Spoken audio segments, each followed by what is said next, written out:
What's up guys, this is Ryan from Tower Reviews, and today I'm going to be talking about my first impressions on the iPhone 6 after about 24 hours of use with the phone.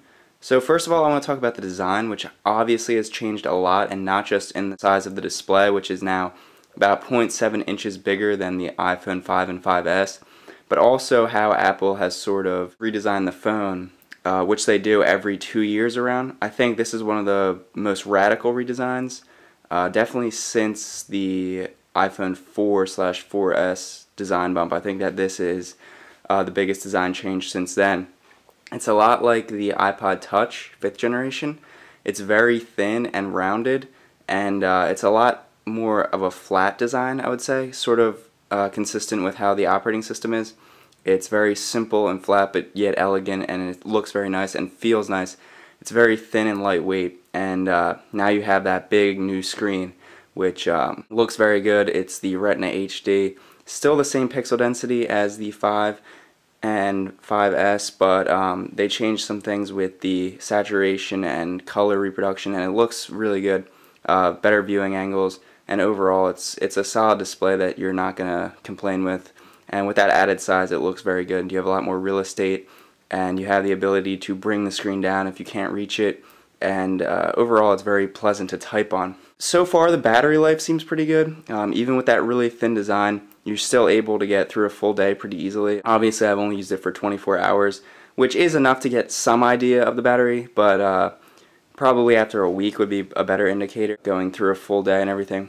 So with the thinness, you have that smaller battery relative to the actual phone size, and you have this camera that sticks out, which I really don't like. I don't know why Apple would decide to make the phone so thin just for thinness sake, really. I mean, it kind of has two negatives along with it, and it really doesn't bring anything except the feel, which I guess is very important, how a phone feels when you pick it up. But I would have liked to seen them stick with the recessed camera lens, because that can scratch. Really, it still lays pretty flat on a table. I haven't found that to be a problem. You can still tap on it and it doesn't move. So I'm guessing that they specifically designed it to be that way. So if you're worried about that, you can still type flat on the table without it being a problem. If we look around the device, we can see that the power button has changed to the right hand side, which works really well with this size phone. It's very easy to tap, and you wouldn't want to have to shimmy up to the top to press the power button. You have the Touch ID on the front, which this is my first time actually using Touch ID, and it's been pretty good so far. I've got it working with some third-party apps, and that's nice for quick logins. On the bottom you have the Lightning connector with exposed screws next to it, and the mono speaker on the right-hand side, which sounds fairly good. The one thing I hate about it is that you can pretty easily cover it just by holding the phone in the normal position. I found myself trying to listen to music on it and muffling it a lot, and even text tones and stuff get muffled if you're holding the phone like this. So I don't know, it's kind of a little bit of an annoyance, but overall it sounds good when it's not being covered, so that's definitely a plus. As far as the actual performance of iOS 8, I've had some hiccups, but that's to be expected with a brand new operating system on a brand new phone. Here and there, there'll be some freezes, but overall, I mean, it's really quick, really not much stuttering.